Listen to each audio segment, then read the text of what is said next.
Hello, good evening, and welcome to the War Room. This is day 54 of Russia's incursion into the Ukraine. It's been a few days. I have a couple of small personal stories, I guess, but nothing major. It's just stories were a bit slow, as I will explain. But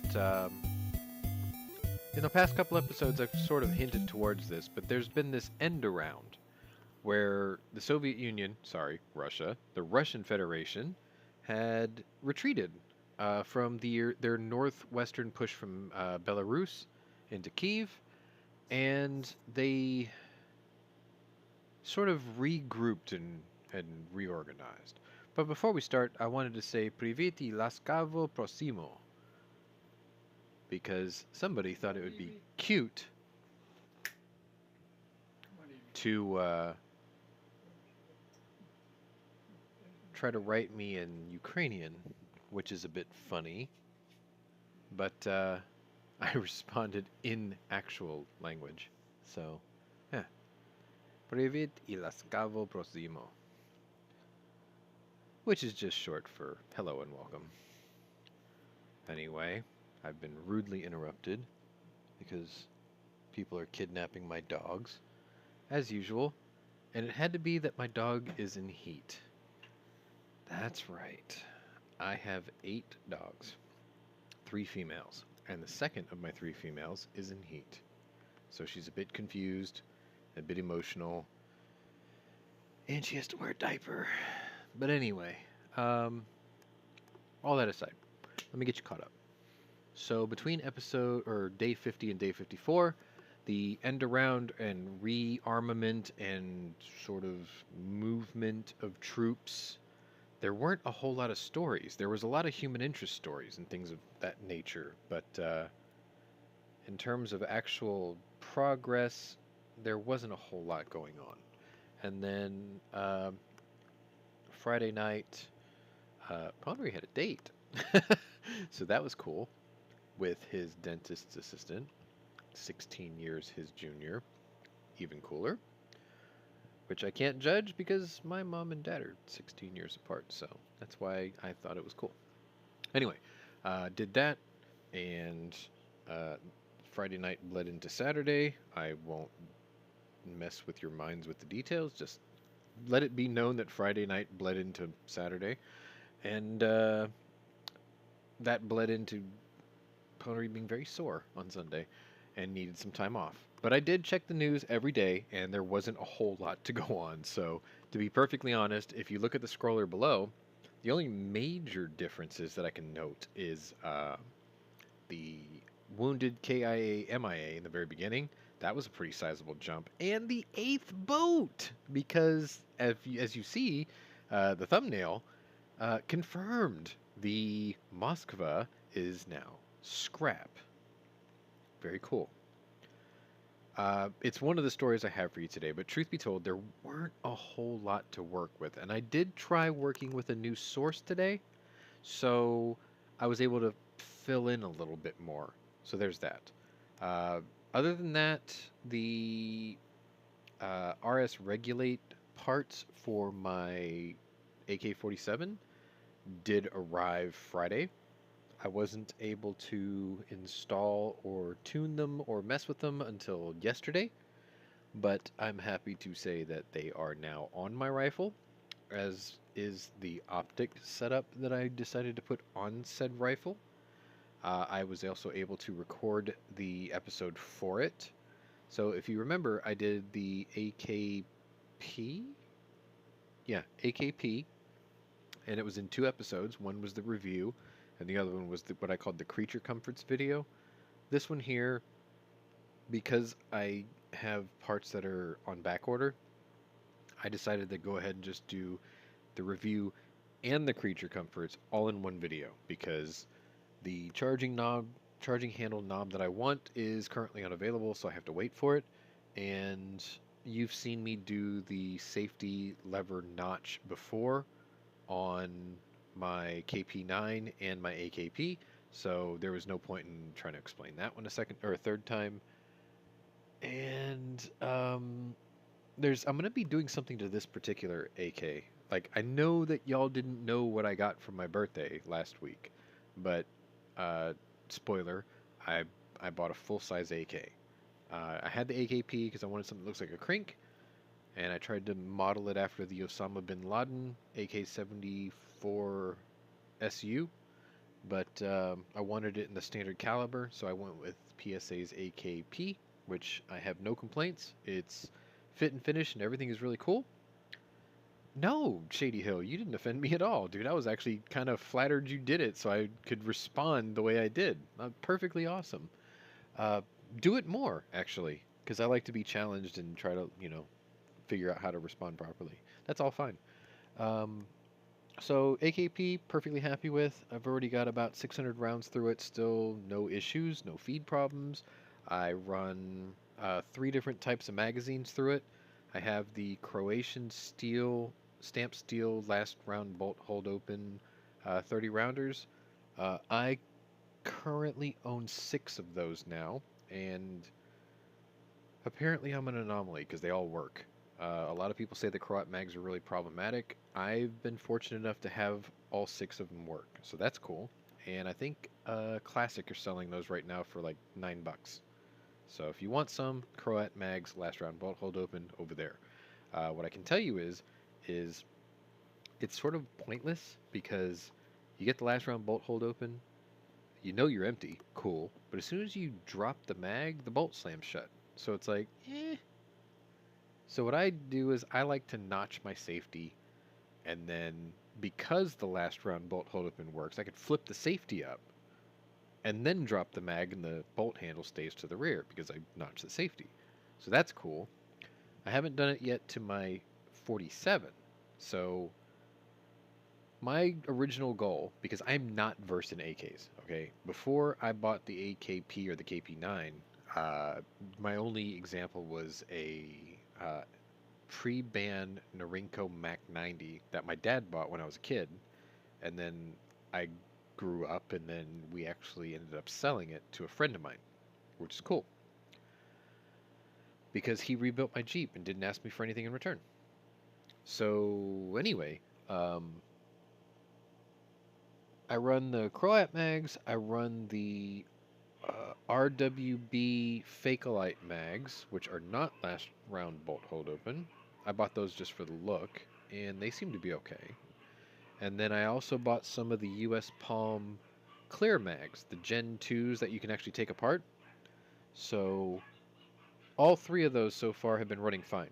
And then I have a South Korean 75 round steel drum, which I gotta be honest, because this is my first real my AKs, because my dad had the Mac 90 and then it kind of got passed to me, which I didn't know much about it because I was young and dumb. But anyway, um, I had to watch a video on how to load that drum. I'm an AR guy. I'm a milsurp guy. I'm a restorer. I'm a tinkerer. But I didn't want to fuck it up, so uh, I just watched a video and like 10 seconds later, I was like, oh, that's how you do it. Okay, and so I have that. I don't know if I'm gonna buy a 100 round drum because even with the 75, it's a pretty heavy rifle. Uh, for those of you who know, I built a gigantic AR-10. It weighs 19 pounds fully loaded with a Magpul D50 on it. And that's about the limit for me for weight on a rifle. That's pretty heavy. I built that AR-10 as what I call what did I call it? I built it in response to a rifle that Patrick built. And what did I call it? A garrison rifle, a wall rifle, basically. So if I'm up somewhere just defending something, it's perfect because it's big, it's heavy, it's got a really rigid, heavy barrel. It's not going to whip. It's super accurate. It's 24 inches long. Um, really proud of it. Like I didn't spare a lot of expense on it. The barrel alone was $650 because I special ordered it from Lilja. Anyway, um, so I did the short rifle, the AK. I did the AKP, and then I was trying to buy a RPK, And I was gonna buy the PSA's, what was it, Romanian RPK build, and the like 2 weeks before payday they were out of stock, and as of today they're still not back in stock, so I can't have one for a while. And then I thought, okay, well I'll just buy the regular size AK because that was on my to-do list, and I had decided that I wanted the Polish uh, WBP Fox because it has that stud on the rear trunnion that allows you to use a barrel top cover mount. I think they're really cool. And same thing, 3 days before payday, out of stock. Fuck. So I was really adamant on getting myself an early birthday present, and so I started browsing around. And after I couldn't get the PSA RPK, I just decided let me look at their Gen 4 and Gen 5 rifles. And I decided, after looking at the listing, Gen 4 PSAK 47 with the imitation Bakelite furniture. And I haven't posted any photos yet on social media, but what I can tell you, because I did record the video already, it's nice. It's super nice. And in the video that you're going to see next Sunday, I detail you what the differences are between the Gen 3, 4, and 5. So if you're wondering what the differences are and why PSA jumped from Gen 3 to Gen 5 so quickly, uh, tune in Sunday. You'll see why. And the differences are subtle, and they're not mechanically um, detrimental between the 3 and the 5. Like my AKP is a Gen 3, and it runs perfectly fine. The Gen 4 has one advantage or two advantages over the 3, and the Gen 5 has one advantage over the 4. So it's not a big deal. You'll see. So I bought that, and then I did the RS Regulate mount because the PSAKs have the side mount built in. So I bought the RS Regulate mount, lower and the full size upper.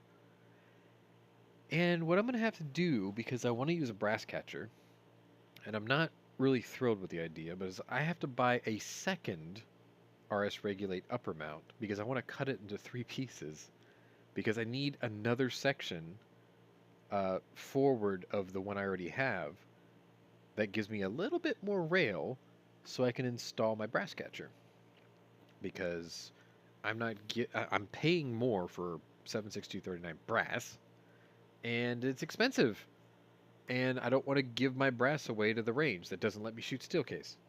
So I'll be reloading 76239. So I need to put my brass catcher on. But I need more rail space. And to do that, I have to take a perfectly good RS Regulate mount and cut it. So I will be emailing them and telling them what my situation is, and I will very politely ask, do you have any blems or damaged ones that I could buy off of you relatively cheap, or you can just give me, that I'm going to cut up anyway? And if they say yes, then I'll give them a plug. If they say no, then I'll have to buy one and cut it into 3 pieces. And then somebody will be like, I can't believe you got a perfectly good scope mount just for a little piece. And I'll just be like, well, because I needed it. Because they don't sell it. And then maybe after they see it, they'll be like, hey, maybe we should make those. So then I'll be an innovator. Hey. Anyway, I think that's all I've got in terms of personals and why I haven't been around. Oh, and my water heater blew up last night, so I took a 38-second army shower with water that was cold. I'll be doing that again tonight. Lovely. If you think the fresh out of the pool look is bad when you're in the swimming pool in the morning, try taking an army shower when you didn't expect it. Yeah, wee bit of turtle head poking out. Anyway, enough of that bullshit. Let's try to get you in and out of here in the next 45 minutes to keep it in under an hour. Apparently, I have a shitload of panelists today. I guess they were wanting the show as bad as me wanting to come back and do it. So, first panelist is my tradesman. This is Scott P79, as per usual. And it looks like my IT guy out of Charleston, South Carolina is here. So this is Mikhail Naitstraitsky. So Hey, good Mark. evening to you. Oh, how you doing? That's okay, I guess. Uh, so apparently you're not the mass shooter in South Carolina. That's good to know. Yeah, that was up in Columbia, they're very anti-gun in Columbia because that's the capital for some reason. And Figures. I don't know if you know this, but in South Carolina, if they've got a no gun sign, you cannot carry in that area. And all malls in South Carolina are a no carry place. Are what is it? Gun free zones. Awesome.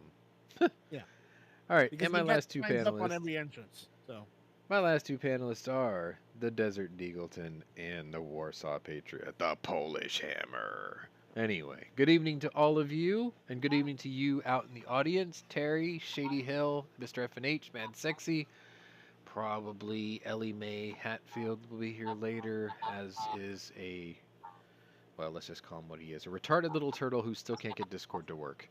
Um, Hey, Sean, yeah, can I play my intro? can you what? Play yeah, he my can play intro. New World all day long. You have an intro? Yeah, I do. Go ahead, I guess. No, non-copyrighted. It's non-copyrighted. Go ahead. Now I'm surprised. Now I'm curious. If this is the Weather Girls, it's raining men. I'm gonna ban you.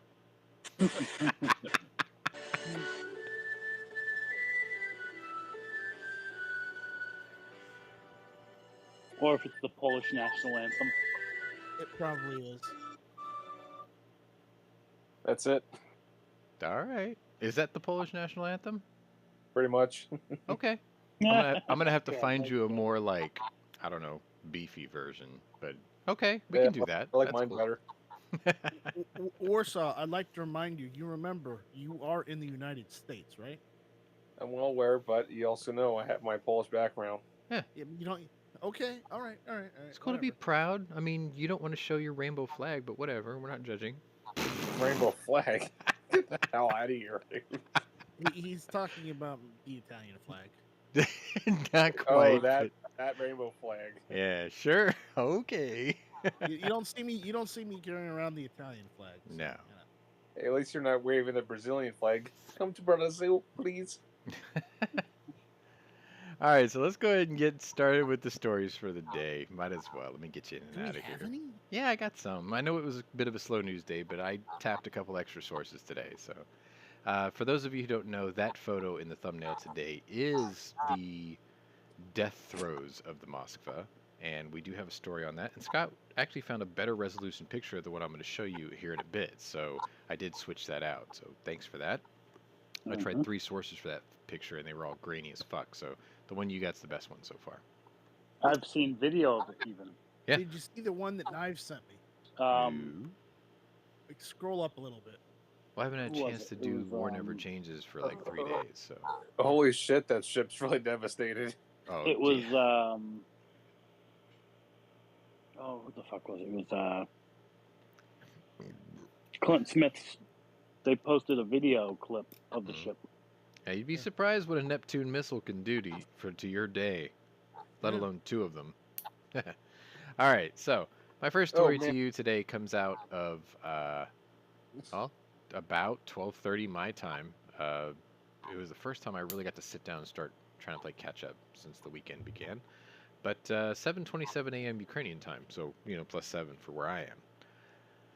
Ukrainian fighters who were holed up at the Azovstal steel mill in the last known pocket of resistance inside Mariupol ignored Russia's surrender or die ultimatum on Sunday and held out against the capture of the strategically vital point.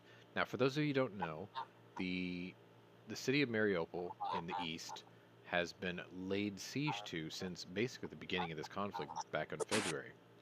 And the problem with that is they have not been defeated or annihilated yet. They've been surrounded, besieged.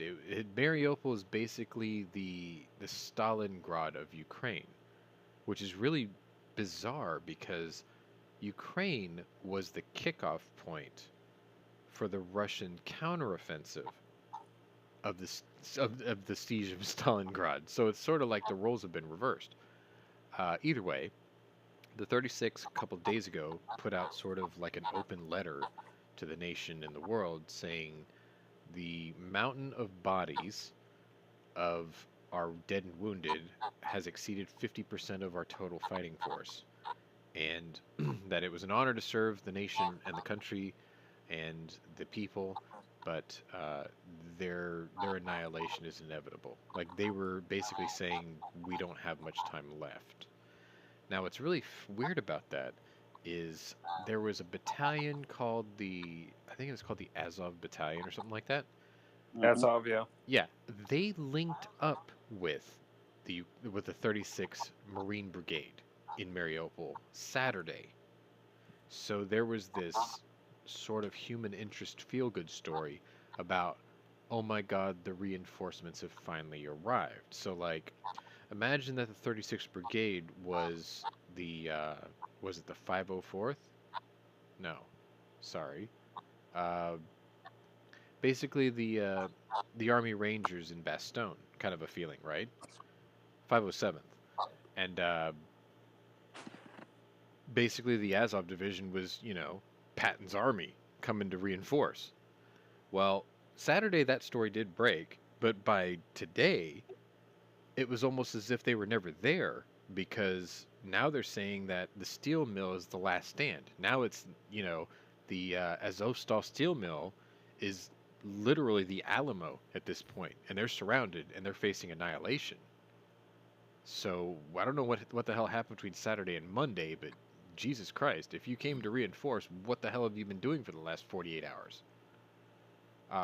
So anyway, Moscow gave the defenders a midday deadline to surrender, saying that those who laid down their arms were guaranteed to keep their lives. The Ukrainians rejected it, just as they've done with previous ultimatums. The relentless Guaranteed to bombardment, keep their lives in the gulag. well, we don't know.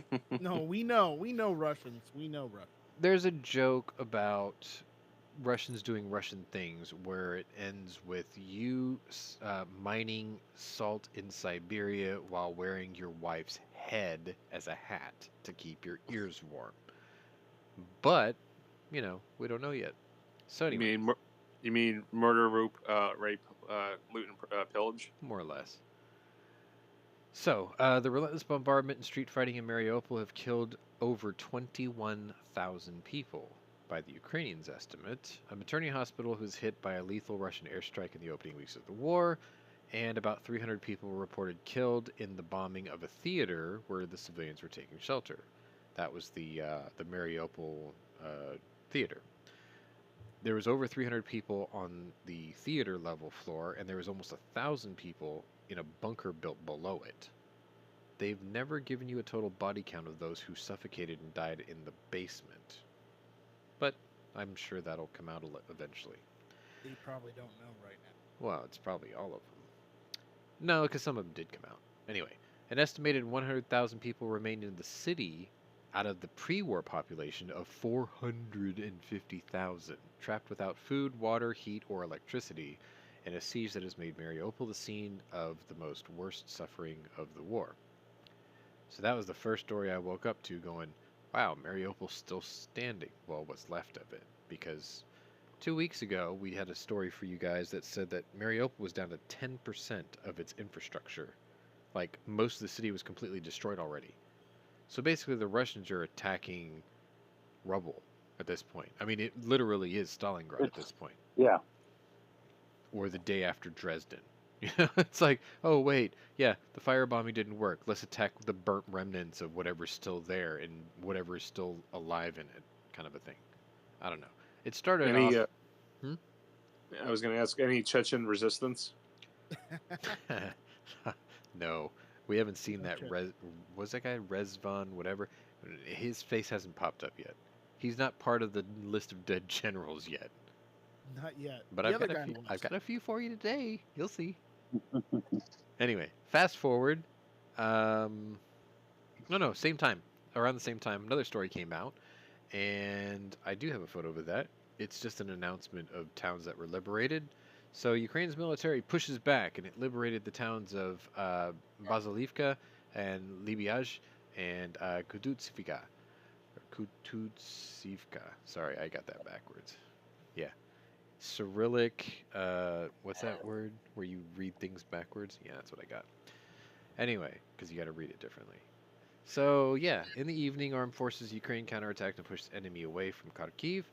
Head of the regional military state of mission, Oleg Sinegubov. Sinegubov? Yeah, Sinegubov. That doesn't sound very... Anyway, as a result of the counteroffensive, the armed forces Ukraine took Balalivka, Labiage, and Kutuzivka. So they were all liberated. So I guess they were making a push towards Kharkiv, and they took out all the little towns ahead of it and got the little towns ahead back. And they didn't lose their car keys this time. They did not lose their Kharkivs. That's right. That was a joke I kept trying to push for weeks, and I thought, nah, it's probably not. It's insensitive. But yes. Joke is good. When the Russians run away, they'll just be like, I don't know what happened, Admiral. I lost my Kharkivs. So, a couple minutes later, I have, let's see, do I have a picture for this one? Yet. Okay, so Ukrainian Prime Minister Denis Shmyhal said during an interview on Sunday that the Ukrainian port city of Mariupol has still not fallen into Russian control. The city is still not fallen this week.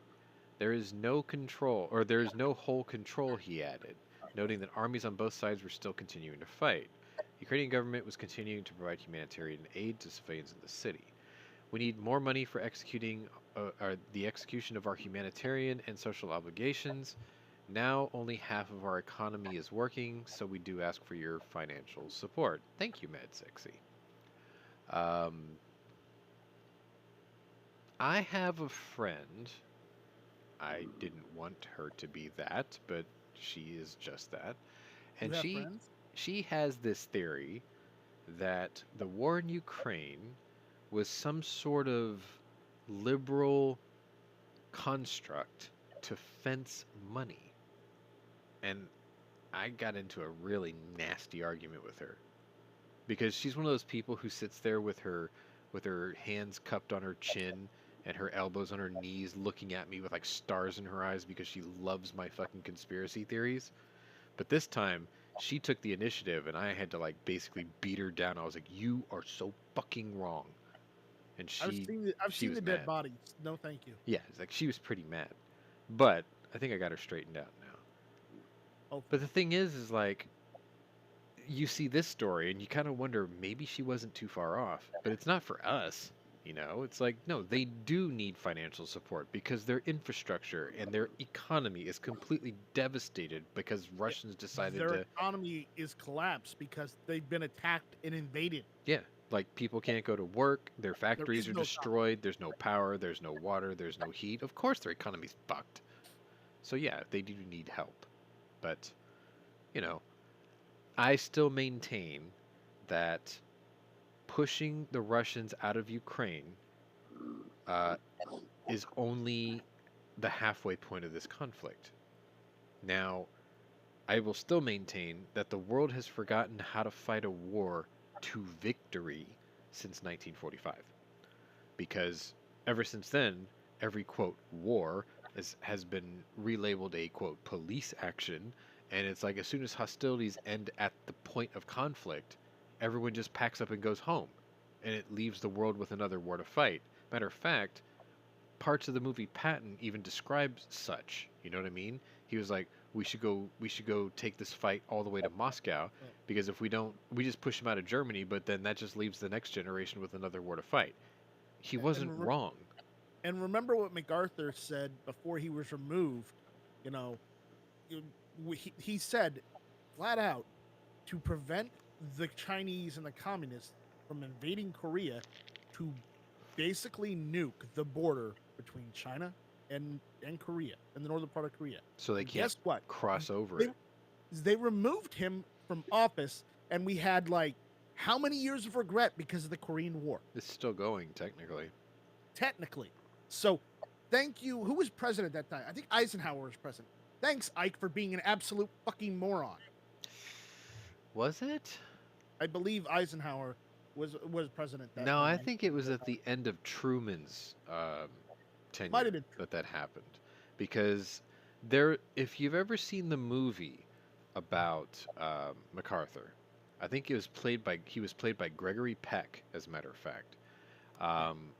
There's a scene where he hears Peck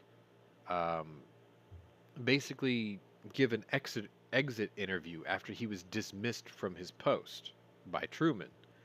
And he was like, "You see that? That son of a bitch is going after my job." And he walks out of the room. He wasn't far off, was he? But No. Ike ended up actually running and beating Truman out anyway, so. Either way. It was one of them. But the fact is, I hate to say this, but hindsight is 2020, and MacArthur was right, unfortunately, on that situation. Yeah, I know, but the thing is, the days of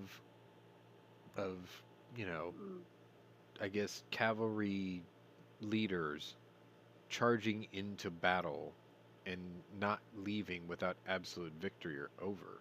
I mean, I know Patton's not the movie Patton is not a documentary by any stretch of the imagination, but it was one of those movies that was a very well thought out string of memorable quotes. Like, for instance, his assistant, he was like, "Sorry, General, but chivalry is dead," and stuff like that. And he was just like, "Maybe that's what's wrong with the world these days." You know, it's just it kind of is what it is. He was like, "Well, nobility and chivalry are out, they're outdated." Well, the other problem is, and this is just one small problem. The reason why no one can finish a war these days is because everybody has nuclear weapons now, and the only way The World threat War of II mutually ended, assured destruction is always a hindrance, yeah, yes. Because if Russia didn't World War have II it, this war ended would be over because of already. 2 nuclear weapons. The That's use why it of ended. them. Yes, the But use of nowadays it's ended, it's it's not a even deterrent. started because of the threat of them. Yeah, So it's like, well, your military has proven to be inept, right? And useless. And Mhm. I've been saying it since we've started this series that everyone is scared of the Cold War boogeyman and the stigma of the Soviet Union of the 1960s. But this is 2022. You have to remember, the vast majority of the infantry of the Russian Federation were born into capitalism. Think about the time. Yeah, Think about when communism fell in the Soviet Union. That was in the 90s, right? that was like 91, right? Yeah, 89, really. 89, 90ish, right? 89 started. So imagine that. Boris Yeltsin was, I think, the first president after it fell, right? Yeah, He's and they dead tried now. having a queue against him He's dead now because because, I distinctly remember tanks shelling the Duma. well, the point I'm making is, say a child was born the day after the fall of the Soviet Union, he'd be They would almost 30 years old now, Yep. right? So if you think about the military today, that person may be an NCO, or he may be what our equivalent of a warrant officer is, right? He gets to shit on the enlisted, but the only person who shits on him is actual officers above him. The thing is, his infantry, they were born in the mid 2000s. Much younger. Or 2010, 2010, 11, 12, 13, right? Yeah, Those guys, 17 to 21, they don't know communism. They never knew communism. They were born into Aaron McDonald's. afterward. They were born into Starbucks. They were born into Hershey's, Levi's, Adidas tracksuits. I know that's a joke, but you know what I mean, right? no, that's not a joke because we've seen so many Russians with them. Well, but I'm saying they were born into that world. They never ever knew communism because they were not born in it. Like think of kids today, right? Class of 2022, high school, right? This year's my 25th high school reunion. It it sort of freaks me out to think about that. But think of the kids that are in this year's graduating class. They didn't even know about 9/11. They were Nope. born after it. All they have ever known is the war on terror. They were born into the war on terror. We weren't. What was it? What You know was what I the was war? born into? I was born into the Iran-Contra scandal. I was born into the South American drug wars. I was born into Desert Storm, Desert Shield, Chechnya, Croatia, Bosnia, Herzegovina. I was born into all that. Then the war on terror. So, yeah. Anyway, why did I go into that tangent? No, I was going to ask you something. I'm hearing there's a rumor about a fucking biolab in Ukraine that we actually have out there. No, that was from 3 weeks ago, and what that That got so debunked. The Russians took page 1 out of the DNC playbook. Preemptively accuse the other side of what you are guilty of first. They set the narrative so they can justify their use of biological and chemical weapons, just like they did in Aleppo and Syria. That's why they put Dvornikov in charge in Donbas, because he was the butcher of Aleppo. They set this narrative. The Ukrainians immediately responded, the Americans don't have anything here. We had a biolab for things like the flu and smallpox, and we asked the American government, how do we handle either destroying or transferring or getting rid of our research in our cultured, samples before the Russians come and take it. That's what they did. So it was like the Russians were like, you have a biological lab with the United States. And the Ukrainians were like, we were just asking them how to get rid of it before you got your grubby little commie hands on it. Fuck you. It was a battle of two narratives. But yeah, that was like 3 weeks ago. That's long dead and buried. So Like a the Russian debunk, general. there's no U.S. Like biolab 8 out there. Russian generals. Well, I don't want to rule impossibility versus improbability. We might. I don't For buy it. what reason do we have one out there? Why Ukraine, right? Out of all places. Yeah, like if we really wanted to do biological weapons research within an earshot of the Soviet Union, don't you think we would have did it in, like, I don't know, Switzerland, France? I mean, if you really want to go far, Warsaw? I mean, right? It's like, we don't have to do it in Ukraine. It's been a freaking hotbed of I won't say civil war, but Slavic war, right? Between between Russians and Ukrainians, No, right? that's pretty accurate. Yeah, it's been a hotbed of inter-Slavic war since 2014. Thanks, Barack Obama. But you see my point. Why would they want to do that? Why would they put something that could be taken by the enemy, weaponized and used against them, in such an active location? They wouldn't do that. That makes no sense. Then again, he did it in Afghanistan. Did we really though, or did we just ferry some stuff over after the fact, post facto? Like, oh, we might need this over here. Let's bring something over here. I don't know. It's not like we fucking made a coronavirus and released it into the world through bats. That was oh, that's right, China. Communist China. Yeah. Like, we didn't do China. that. It's called Kung Flu. Not the Big Mac flu. We didn't do that. They did that. Fuck them. Boy, we're really tangenting. I'm sorry. Anyway. No, I'm actually liking those you. Wow. No, you like the slightly drunk and very angry me. Okay. No, actually, I'm already over that. Let's move on. Let's see. About an hour had gone by. Now, for some reason, I did this in just Ukrainian time. I think I was thinking that's the only part you needed to know. But if I really wanted to backtrack it, it was 1:30 my time. So it's 8:30 a.m. Ukrainian time. I can do the math in my head. Ukraine has vowed to fight absolutely to the end to keep the port city of Mariupol from Russia's control. This came from the Ukrainian Prime Minister Denis Shmyhal. The Big Mac flu, yeah. Russia's military has continued its seemingly relentless siege of Mariupol, which the city has resisted for 7 days, as it seeks the biggest victory for the war. A few thousand Ukrainian fighters reportedly still remain in the city. Capturing Mariupol would provide Russia with direct access to the Sea of Azov, giving it routes to resupply and reignite its offensive strategy in Ukraine, specifically in the eastern Donbas region. It would also provide Russia with the land corridor it so desperately needs to the Crimean Peninsula, an area it had seized from Ukraine back in 2014. During a nightly address Sunday, Ukrainian President Zelensky said his administration and military were, quote, doing everything to ensure the defense of eastern Ukraine.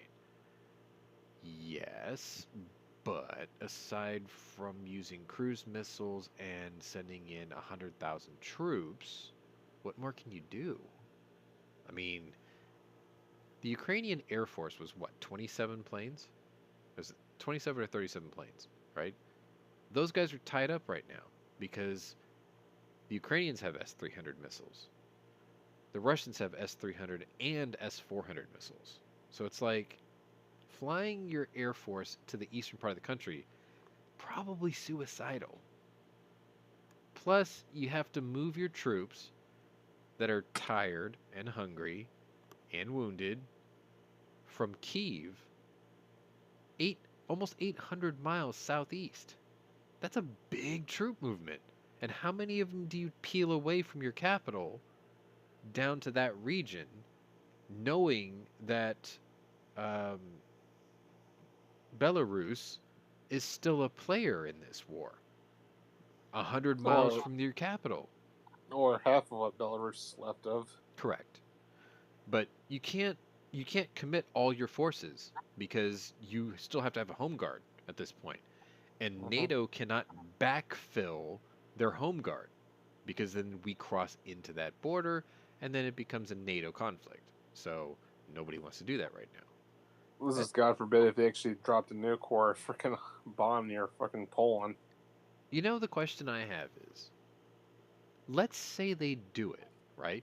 I mean, put yourself in angry little bald Vladdy's shoes today. Okay? You wake up and the flagship of your Black Sea fleet is scrap. It's underwater. It's gone, right? You had to abandon it. It's destroyed. And I do have another story here. Let me just kind of touch on it ever so slightly. But the Russian landing ship commander for amphibious assaults, he died also with his flagship. You're kind of pissed, aren't you? You've lost 8 generals. You lost your deputy commander of the Black Sea Fleet. You lost your Black Sea Fleet capital ship. And you've lost your commander for amphibious assaults. All in a week? And you're not getting the results you wanted. You were made to look like a fool for something that was supposed to be a 3-day conflict is now in day 54. Maybe you're going to start to think, let's just fucking scorch the earth. If I can't have it, nobody can, right? What are we going to do if they do that? In all honesty. Well, come on, that's lunacy. Well, of course, but this is a lunatic we're dealing with. Like, what if he gets pissed, right? And he sends a Satan missile into the heart of Kyiv just to kill Zelensky, which will destroy the entire city. And now the exclusion zone around Chernobyl, instead of being a 24-mile circle, is a 240-mile circle. The entire northwest of the country. And Belarus will be forced to abandon 10 miles of its border. Right? Like, what would the world do? Do you honestly think that the world would push their button and fire their nukes? No. Of course Well, not. here's the problem with that scenario. Go on. They don't have a Satan missile. Satan 2 missile, sorry. They've tested it, and every time they've tested it, the engine on it has blown up. And the last time they tested it, they irradiated their own damn scientists. Yeah. Okay, so let's say the Satan 2 missile doesn't work, right? So maybe he'll just duct tape a couple of North Korean booster rockets on it and send it anyway. Like, the guy North doesn't Koreans care. don't have great fucking track record either. They fired a tactical nuke Sunday, and the world is like, according to the Admiral John Kirby, who is now the Pentagon spokesman, he is saying, well, we're still analyzing that information, which means we weren't paying attention, is what he's trying to say. It's a very politic-speak way of saying, well, we don't pay attention to North Korea because we're watching this shit in Ukraine. See, the problem with John Kirby right now. We're not going to give away our capabilities of monitoring them. Well, no, but the worst part is being John Kirby right now is terrible because he has to admit that he's not paying attention to North Korea. And the problem with that is one of the people in the Pentagon press corps is a South Korean journalist. And she always gets called on And she always asks about North Korea, and he always just goes, "Well, we're still analyzing that," which is basically his way of saying, "We don't give a fuck.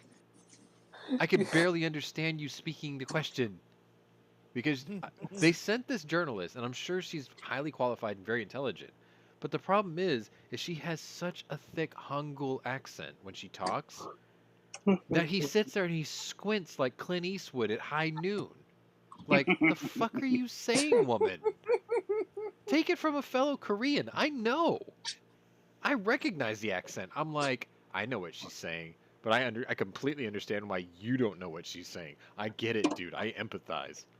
But either way, sorry. I know I This just is keep this I is just just keep laughable. tangenting off. I'm so sorry. Oh yeah, and I just got a comment from Mortsky Auto Repair. I forgot I'm supposed to take a picture and send it to him. I am lacking in my duties today. I'm You are. my apologies. Shame on me. Let's move on before I totally ruin everything because I got 15 minutes to get you through the rest of the stories. All right. Let's see. Where did I leave off? 8:30 a.m. Ukrainian time, so 1:30 still.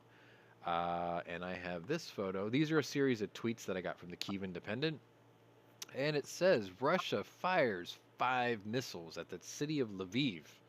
Don't worry, Oh, I've got the updates for this too. dude, you know Huh? what that is? What? Lviv. Believe it or not, that was actually formerly Polish. That was a Polish city. Was it? Lviv was actually jurisdictionally under Poland's country borderland, Huh. and over time, That's why Ukraine took it. Lviv is the largest city near the Polish border. So Okay. Correct.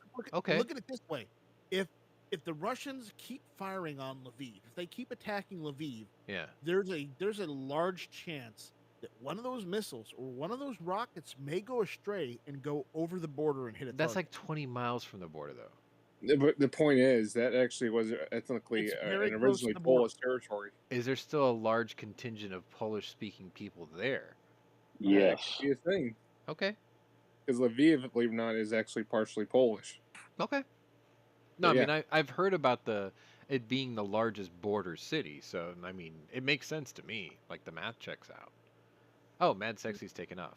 See ya. So there you anyway, go. yeah, according to Lviv Mayor Andriy Sadovi, the Russian military fired 5 missiles out at Lviv in the morning of the 18th, today. Damages are still being clarified. I do have an update for this, so stand by. We'll get to that in a minute. Moving on. About an hour goes by, and I get another story from the Independent. Russian military forcibly removes about 150 children from the town of Mariupol, the Crimean human rights group reported on April 17th, yesterday, citing an advisor to Mariupol's mayor, Petro. Oh, God. Okay. Petro and Andrew. Oh, shit. Andriushenko. Sorry. I'm trying to read it in English now. It probably would have been easier if I just had it in Cyrillic. Andriushenko. That many of the children were taken from hospitals and were not even orphans. So, suspect that they're probably grabbing the children of party officials so they could hold them hostage or ransom. Hmm. Because the public executions of such things, that would provoke a response. And don't worry, we're getting to that part too. Yes, there were public executions. Moving on. About an hour goes by again, and this I don't have a photo for. But this was the update to the missile attack. At least 7 people have been killed, and 11 others were injured in Lviv, Ukraine, Monday morning after Russia's military launched several missiles in the city. 5 missiles. Each one cost $2 million apiece, just to give you an idea. The missile attack in the western city included at least 4 missiles which hit 3 warehouses and also struck a car tire service center, a garage, according to the regional governor Maxim Kozitsky.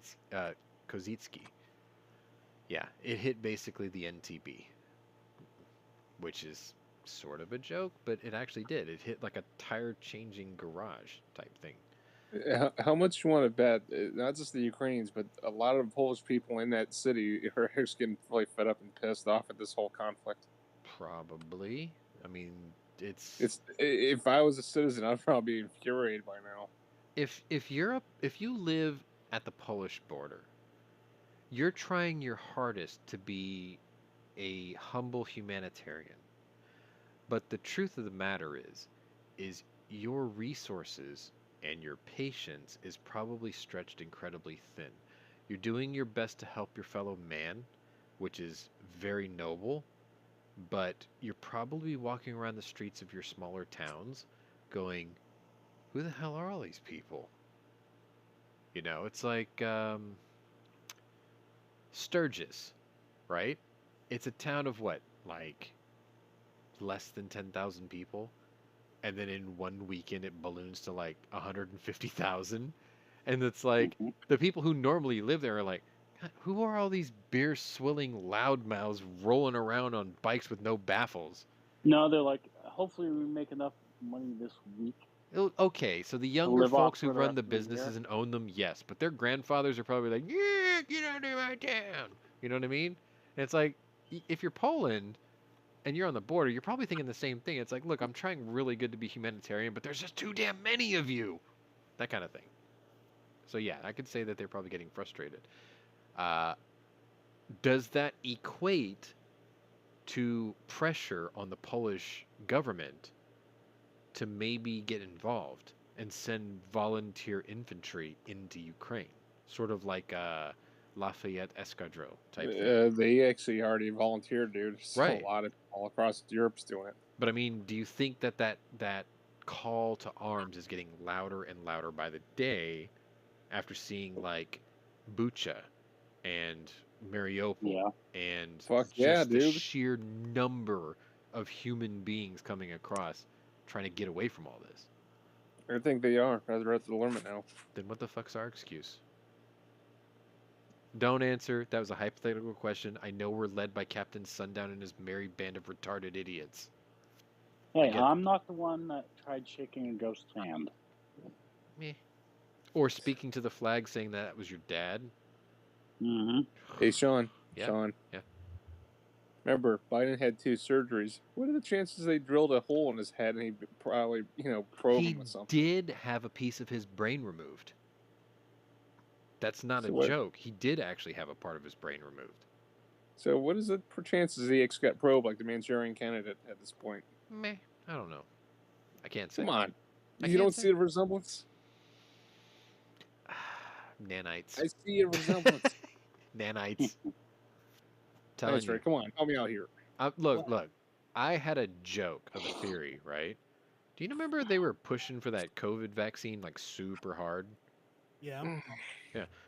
Do you know I still haven't had it? And I still have never gotten COVID? And I still haven't worn a mask to this day? And I'm Wow. perfectly fine? I got COVID. Do you know what the vaccines were? Nanites. They've injected nanites into people. And one of these days, they're going to flip a switch in Operation Donkey Okay. Shit. Fucking weird conspiracy This shit. is a joke. This is a joke. This is the E Honda portion of the show. That's why I don't go on his fucking streams. But what if? Nanites. Oh my god. Nanites, I'm telling you. Anyway, let me move on. Otherwise, I'll go on for that for like hours, and then I'll convince you, and then you're gonna start like Move on. start investing in Alcoa and Reynolds Wrap. All right, raise your piece. Yeah. Today's show is brought to you in part by Reynolds Wrap. No, sorry. Okay, so we're gonna fast forward a bit, about 2 hours. No, sorry. We're gonna fast forward to. I haven't finished reading the rest of that story. Sorry. Lviv Mayor Andriy Sadovy said that the attack further proves that there are no safe places for civilians in Ukraine. Now, that last line kind of quirked an eyebrow for me because literally 12 hours later, the Russian Ministry of Propaganda basically put out a warning to the civilians of Ukraine, not a city, the entire country, warning them that there were no safe havens in that country anymore. Meaning they're not going to fuck around anymore. Like, there will be no more humanitarian corridors. There will be no ceasefires. They're done. They're sick and tired of this just as much as the rest of the world is. Except the thing is they just want to get this over with. Like they're gonna hit max brutality now to try to end this, and yet the world will still just sit and watch. Here's some helmets. I haven't said And that some in a night while. vision. Just like they did in the Second World War. Yes. However, I will detail some of the care package that we have agreed to today, and it's pretty encouraging. So we'll get to that. Moving on. 2 hours later, it is now 12:32 Ukrainian time, and I have this photo thanks to Scott. Yeah. So a Russian warship lays on the bottom of the Black Sea after Ukraine reportedly sank the Moskva with a pair of Neptune missiles last week. The defense ministry shared additional information, this photo for instance, regarding how the ship was targeted in a new post. So the top left part of this is basically the ordnance breakdown of the ship, and it also towards the right shows you where it was hit mostly by 2 missiles. So they were aiming for the air defense radar system because if you can't see, you can't do anything. And if you can't broadcast maydays, then you're sort of on your own, right? Like the only ships that were able to help were the ones that were literally in its flotilla. And you can see how well that went because the damn thing still sunk. So, yeah, nice. Gone. Scrap. Now, truth be told, this was a ship that was designed and built in the 1970s. We might be doing Russia a favor just by scrapping all their Cold War No, junk. because they don't have any way to replace it. Yeah, but now they won't have a choice but to replace it because they don't have their Cold War junk left to lean on. I mean, think about the number of T-72s we've destroyed. Sean, speaking of which, Hmm? I bet you $100 that if they actually scrap all their freaking old Cold War equipment, they're going to be asking for China for assistance for making their own military wear. Think about it. Possible. See, the thing is, though, is the Russians. One of the things that they do incredibly well is submarines. Very well. Akulas, Victor 3s, uh, the Belgorod. I think the The Belgorod. Hind. Well, the Belgorod is, I think, the one that's called the Doomsday submarine.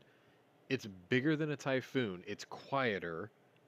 It has more weapons on it, and it's basically almost undetectable. Like if it decides it wants to attack the United States, we're not going to know until it's almost too late. Now we'll kill it, but how much of the United States will be laid waste to before that? Because You the don't missiles think already we been have a here. fast attack submarine that's specifically tasked to following No. that thing anywhere it goes? No, that's the thing. We haven't tracked it yet. Like we're desperately trying to track it. That's why they called it a doomsday submarine. The Russians didn't call it that. Our own Navy did. Like they were genuinely nervous. Now, thankfully, they've only got the one, but they had planned on building 3. They're a little busy with this whole Ukraine thing, so I don't think we're going to see 2 more of those anytime soon, especially with all these sanctions. But, it's I just don't. I'm not one of those people who underestimate the enemy. Everyone's got like an ace in their sleeve, right? That's theirs. That is definitely theirs. Not the Shkval torpedo, because we know that's got no range. Yes, it's fast, but you got to get within 9,000 yards, and honestly, we're gonna see it 3 times further away before it even gets to fire that thing.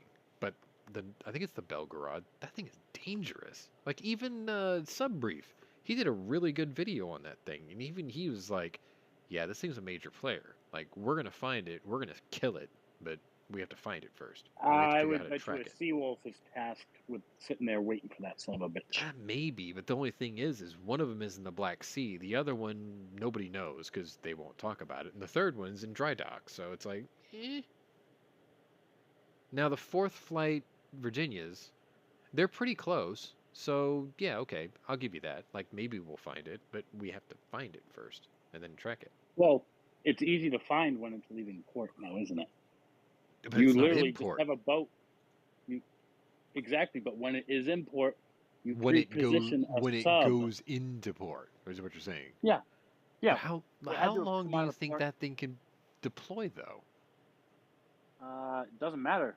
You just keep sending wave after wave of sub to sit there What and was wait that? for it. What was that ship that we built that we had to bring them in for refueling like way too soon? Is that the Virginia? Yeah, the That was the Virginias. first flight Virginias, right? I, I don't think this Belgrade is gonna have that problem. It's a monster. It's I think it's a twin reactor sub like an Oscar too.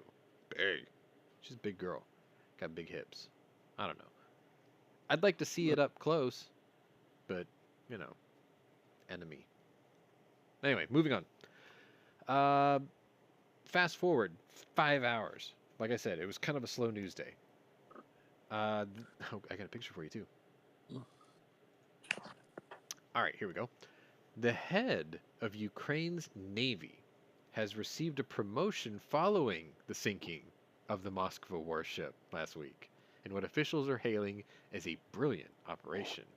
Rear Admiral Alexei Nizhpapa, that is not a mistake, Nizhpapa, that's his name, has been elevated to the rank of Vice Admiral, according to a statement from Ukrainian President Zelensky's office.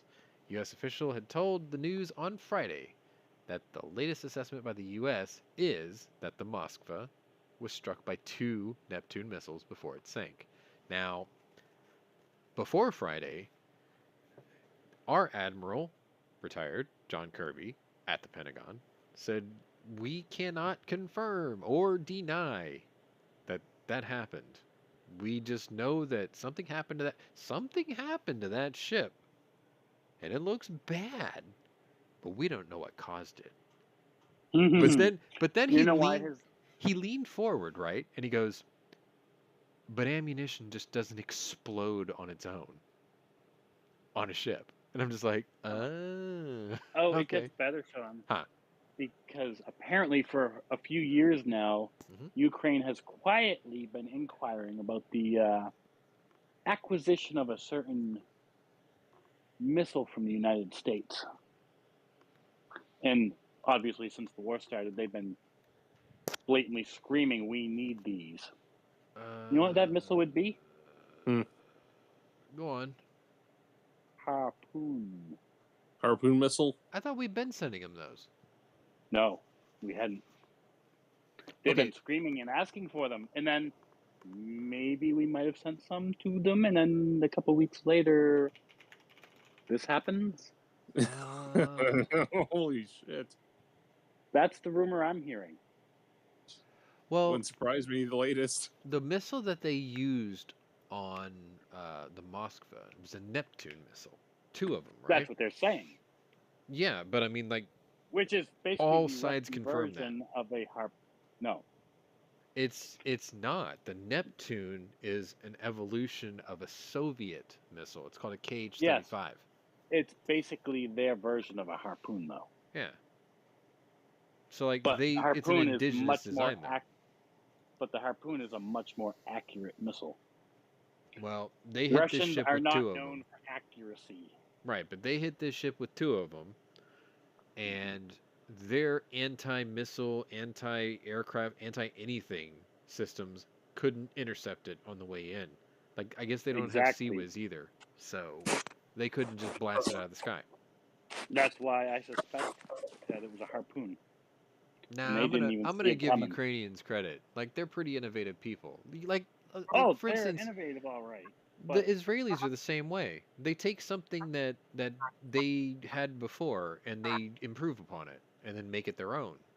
Like the what's the tank I'm thinking of?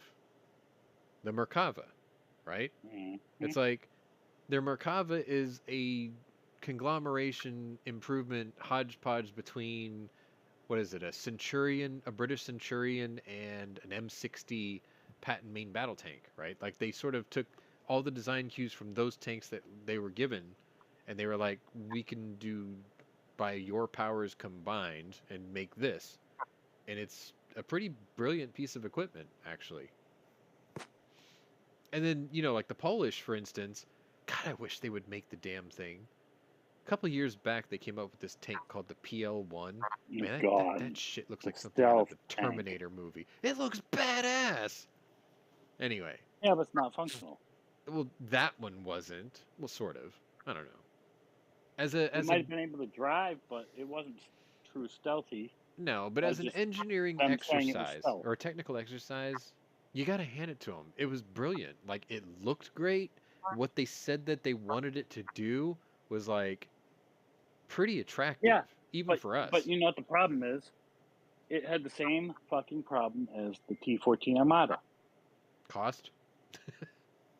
Vaporware. No, they They built can't. one.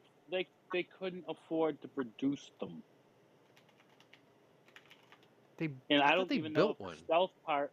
No, they built a demo 3. version, which was if you think those tanks were fully functional, you got something screwy loose. Oh, this thing is 9 years old. Huh. I would be highly doubtful that they were fully functional. I like it. They may have had aspects of them, but I guarantee the stealth didn't work on it. I like it. And they couldn't afford to produce them. Same thing with the T-14. Russia can't afford to produce the T-14. And right now, they can't produce the T-14 at all because they can't get parts for them to build them. I don't think this one was labeled as a stealth. Yeah, it was. It's It an was supposed to be unmanned stealth. turret. It's got an autoloader. It was supposed to have stealth. Well, it uses like a Chobham type armor. But I don't know. I still like it. I think it's cool. PL-01, kind of cool. All right, let me move on. Rear Admiral, we salute you. And those are actually the patches I need for my jacket because, similar camo pattern. Just not Russian. All right, moving on. About another hour goes by, and let's see. I think this is the Pope one. Yeah. Okay, so the photo I have for this is just called Hell on Earth. 6:50 p.m. Ukrainian time, so yeah, we fast forwarded quite a bit. Ukraine Marine commander who's trying to defend Mariupol, so he's part of the 36th Brigade, has written a letter to Pope Francis pleading for help, declaring that the besieged city is what hell on earth looks like. The desperate message from Major Serhiy Volnya of the 36th Separate Marine Brigade was published Monday by the Ukrainska Pravda newspaper. You've probably seen a lot in your life, but I am sure that you have never seen the things that are happening to Mariupol, he wrote, because this is what hell on earth looks like. Volnya, who describes himself as Orthodox, says he believes in God, and I know that light always overcomes darkness. I have not seen your appeals to the world, and I have not read all your recent statements. I have been fighting for more than 50 days completely surrounded, and all I have time for is a fierce battle for every meter of this city that is surrounded by the enemy, he says in his letter to Francis. I have little time to describe all the horrors I see here every day, with women and children and babies are living in bunkers at the factory, and they're hungry and they're cold, he continued. Every day they are living in the sights of enemy aircraft. The wounded die every day because there's no medicine, no water, no food. I'm turning to you for help because the time has come when prayers are not enough. Help save them, he says. After the bombing of the drama theater, no one has any trust in the Russian occupiers anymore. Bring the truth to the world, evacuate people, and save their lives from the hands of Satan, who wants to burn all living things. On Monday, the United Kingdom's Ministry of Defense said the effort to capture Mariupol has come at a significant cost to its residents. Large areas of infrastructure have been destroyed, while the population has suffered significant casualties, which it released in its intelligence update today. Russian commanders will be concerned by the time it is taking to subdue Mariupol, the ministry added. Concerted Ukrainian resistance has severely tested Russian forces and diverted men and material, slowing Russia's advance somewhere else. If you're going to see chemical and biological and nuclear weapons, this is going to be ground zero. Because they're just pissed off. Like the Alamo hasn't fallen yet. Now remember, this story is, nearly 12 hours after the other one that I gave you about they're all in one place surrounded right now and they still can't defeat them? It's an ironworks, foundry, factory, and they still can't defeat them? Because, I don't know, maybe they just can't get Tu-95 bears and drop, heavy enough munitions on there to just destroy it and kill everybody inside. I don't No, know. I'm thinking more of a enemy at the gate situation. Maybe? I don't know. I still think Siege of Stalingrad, to be honest. The parallels are too Crawling through the similar. pipes at the factory. Maybe. I mean, it's an ironworks Exactly. on a That's coastal what that town. was. Maybe you're right. Maybe. Maybe. Moving on. Next photo I do have, and this came 5 minutes later. 6:55 p.m. Moscow.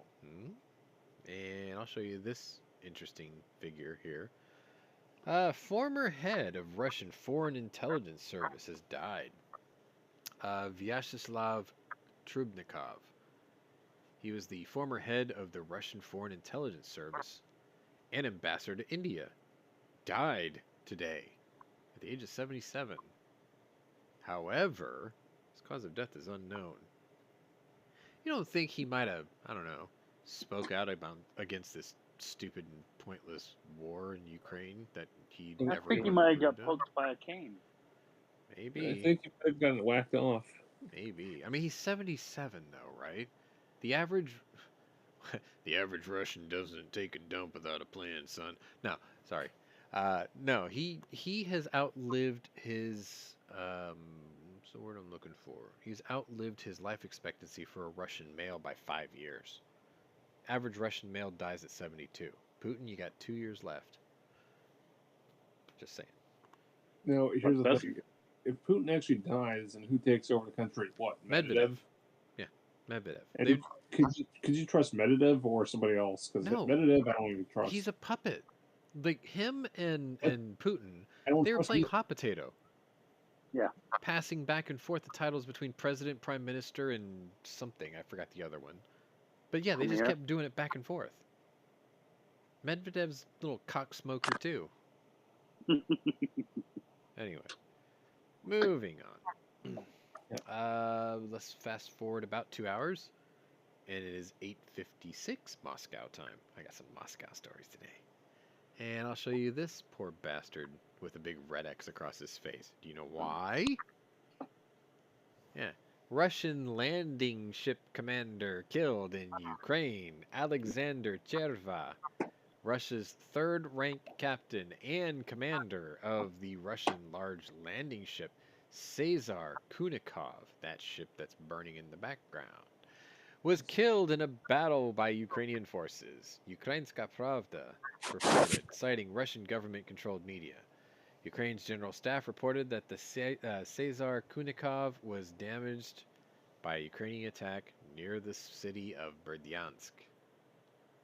Yep, it got hit by a Neptune missile too. And he died. No. Aww.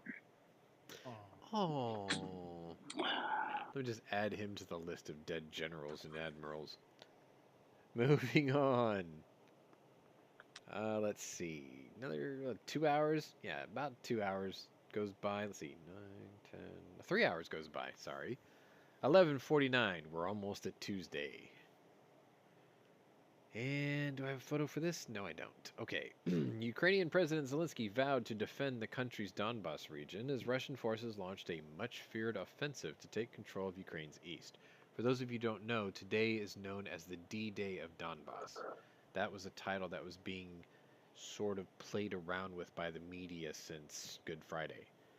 It kicked off today. So D-Day of Donbas kind of rolls off the tongue nice and easy. No matter how many soldiers were drawn there, we will defend ourselves and we will fight.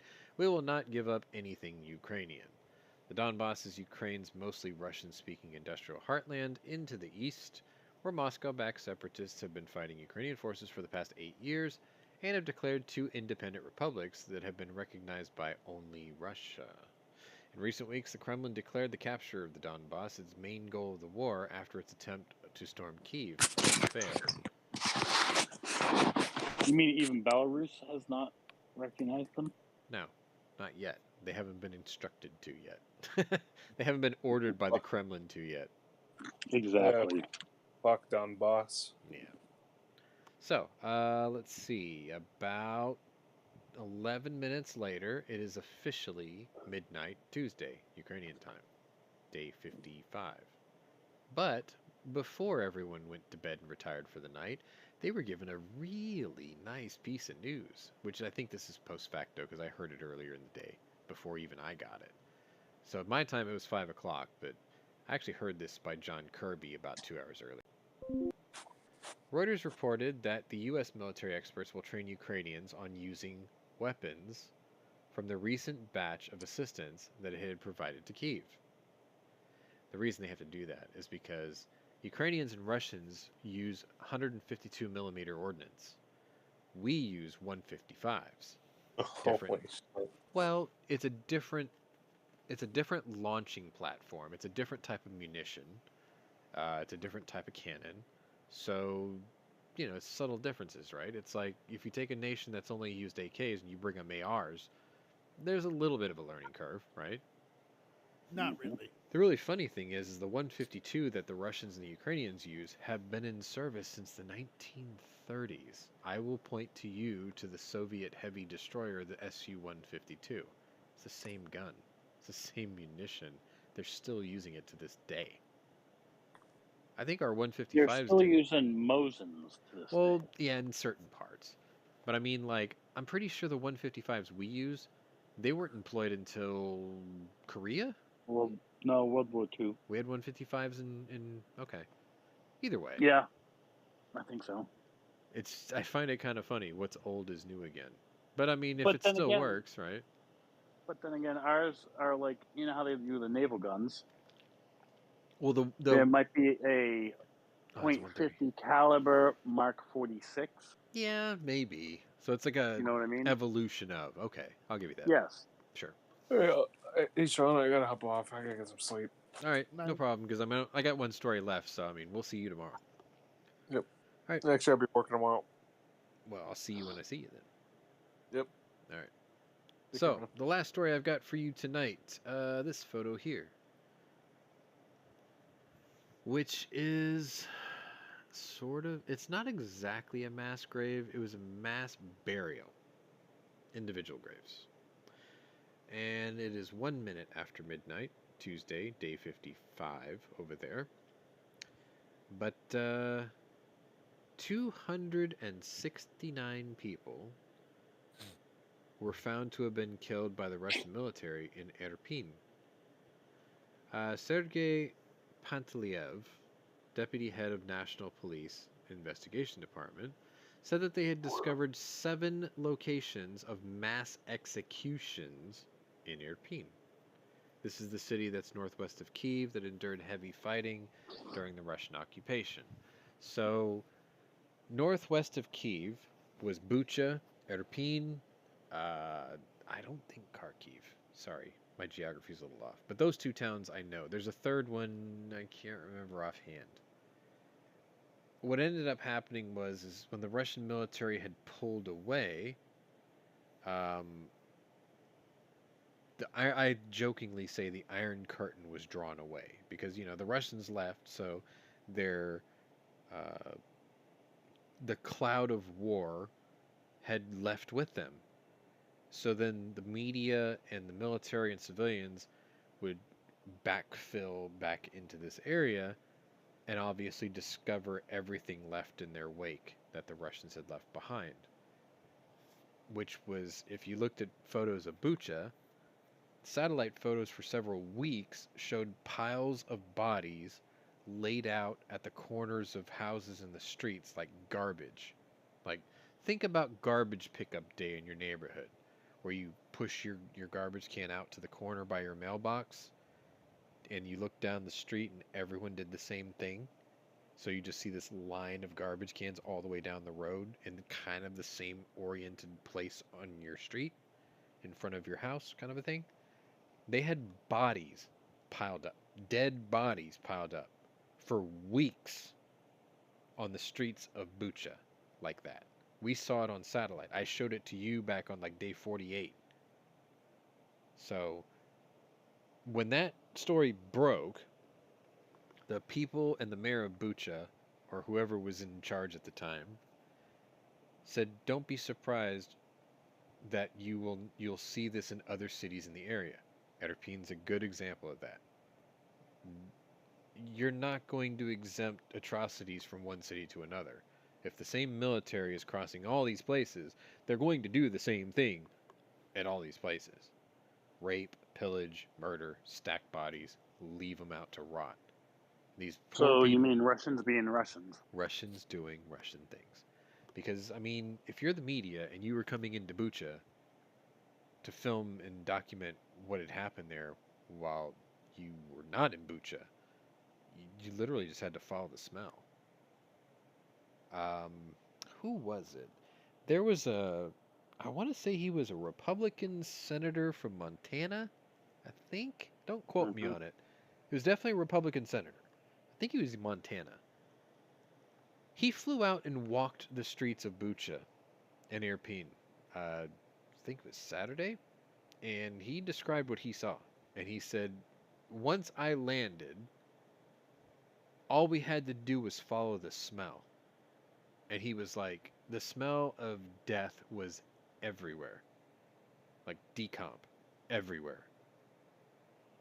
You know, I used to watch The Walking Dead. And I used to ask that question back then, like during Matt's Guns and Geeks chat. And I'm like, in the beginning, you probably didn't get surprised by zombies because you would smell them coming a mile away. Decomp is the fastest thing on Earth. That stink travels faster than anything known to man. It's faster than light. It really is. Like the smell. And I thought, yeah, in the beginning of Walking Dead, nobody got caught out by zombies. You could smell them coming a mile away. But over time, you would become scent blind to it. Your brain would turn off the registration of that stink because it's in your nose all the time. If you're a senator from the United States and you came to Ukraine, that smell must have hit you in the face like a Mike Tyson freaking hook. Because you're not there yet. You get there and you can't mistake what you're smelling. So, like, this guy did an interview for about 20 minutes. And without the media censorship, he was going on and on about what he had encountered. And it sounded horrible. But then again, war is. Like, you can't hide that. This field of graves here, that's nothing. That's a drop in the bucket compared to the rest of that country. The whole country is just one gigantic ruin and cemetery right now. Like, who's really suffering? For the dead, the war is over, right? It's for the living who have to deal with all of this. They're the real victims in all this. Because, the dead don't care. That's the theme of war. The dead don't care. War is not about who's right. It's always about who's left. But I know it's cliche, but it is. It's about who's left. And who's left are the victims. Winner or loser. Because it's leaders that send young people to go get maimed and destroyed, right? Those guys, there's no glory for them. The guy who sent them there, if he won, there's glory for him. But I mean, we see it here in our own country. PTSD, high suicide rates, nightmares, cold sweats, the whole thing, right? There's no glory for that. Not for those guys. It's just the asshole in charge. Anyway, like I was saying before, this whole war is the dying wish of a Cold War relic. None of his soldiers, none of them, maybe a couple of diehards, but the vast majority of that military, they didn't want this. They were never even born into what he's preaching. Like, they don't even want a sip of that Kool-Aid. They want their Starbucks. They want their McDonald's back. they're never getting it back. No. Because they can't stop doing what they're doing now. They can't question the authority, which is a bunch of dickhead FSB relics that are still in charge, or Chechnyan AGB relics. super psychos, right? Like that Rezvan, whatever the fuck his name is. That looks like that guy. I swear to God, man. Like the first picture I saw him, I thought he looked like a dude from, I don't know, here, that was kind of LARPing it out, that was better suited to be caught in a freaking Stained concert. He didn't look like a hardened killer. But I'll tell you what, the photos of him that came out afterwards, that fucker's a killer. There's no denying it. That's why I was jokingly saying we should make a playing card deck like they did for Afghanistan and like Iraq, because that fucker is the ace of spades for sure. That dude is dangerous. He has no regard for human life. Anyway, let me check to see if there were any updates since.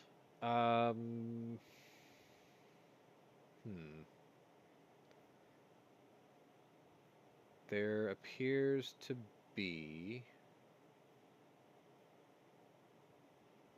Let's see. Border officials in March detained more than 5,000 Ukrainians seeking refuge in the United States, according to according to U.S. Customs and Border Patrol. I did not stutter. The number is a sharp increase from the 1,150 Ukrainian migrants encountered by CBP in February as Russia continued its invasion. As told, the figures are part of more than 220,000 detentions in March, the highest monthly total since 2000. Many Ukrainians will receive border protections after the Biden administration announced Monday that they will be eligible for temporary protected status in the U.S. Ukrainians who have arrived by April 1st can apply for 18 months of protection from being deported. 2 or 3 weeks ago, I posted a photo of the refugee map of people leaving Ukraine and being, moving around Eastern Europe. And then at the very far end of the map, it said United States. And I think it said 7? I think it was the first day that they recorded it. It said 7. 7 Ukrainians were given refugee status in the United States. And I was like, that seems a bit odd. But then I realized what had happened. Instead of going through all the legal red tape of giving them visas and refugee status and all this other BS, no. What they did was they sent them to Mexico City. And then they told them to walk to the border with the caravans across the Texas border, because they would be let in with open arms. And guess what? They were. 5,000 of them. They've also detained, I want to say it was 8. I think it was like 8 people on the terror watch list across the border. Now, my mentor, he's a 76-year-old Jewish guy. He was trying really hard to convince me that the biggest problem facing the world right now is not Ukraine.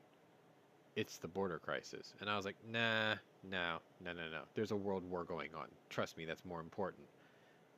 But as every day goes by, I'm starting to understand why he had that idea. Because everyone and anyone in the world right now is using our wide open border as a conga line for whatever the fuck they want. Refugee status, fentanyl, importation or smuggling, child sex trafficking. Maybe he's right. Maybe the biggest problem we've got right now is the border crisis. Especially because we're being led by Captain Sundown and his merry band of retards, who still haven't been down here to the border. So if they don't want to solve the problem, then obviously we're going to have to solve it ourselves. So if you want to donate some landmines, send them to me, and I'll send them to the appropriate people. And we'll just mine the border. Anyway, that's a joke. Let's see what else I got. Russia's military adds 11 tactical battalions in eastern and southern Ukraine. Let's see. Russia's military has 76 combat battalions in eastern and southern Ukraine, a rise from a week ago.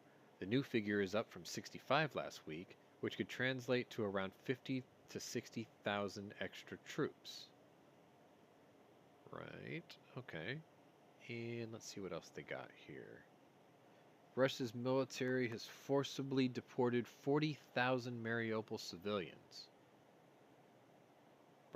Let's see, the Mariupol mayor says that Russian forces illegally deported 40,000 civilians.